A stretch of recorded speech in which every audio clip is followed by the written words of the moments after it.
अब तुम सतावल छोड़ दो, दिल के दुखावल छोड़ दो। अब तुम सतावल छोड़ दो, दिल के दुखावल छोड़ दो।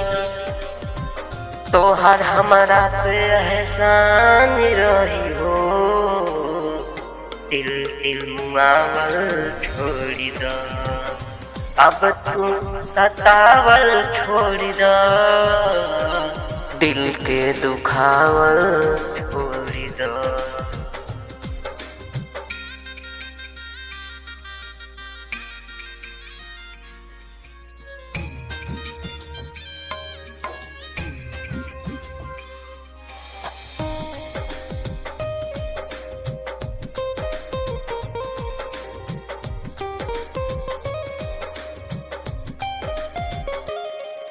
अभी तो पियल छोड़ दिहनी, जिंदगी जियल छोड़ दिहनी। खोज खबर तो हर लिहल छोड़ दिहनी। खुश बारू बेवफाई में दिहल जहरिया दवाई में। हमारा से रोटी अब तक टूटत नहीं हो, कहिया जल्दी चावल छोड़ दो।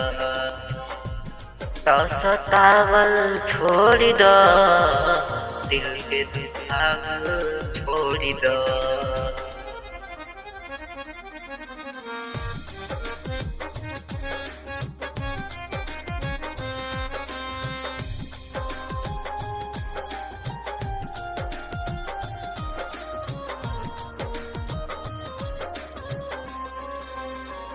हम तो पढ़ल छोड़ दिहनी, तो से लड़ल छोड़ दिहनी।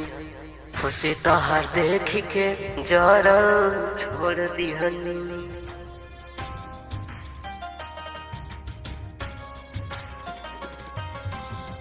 कृष्णा पे दर्द विकास के छोड़ दिहनी यारी के। औरी जिंदगी सुनसान हो जाई, पहिया जन की टावल छोड़ी दो।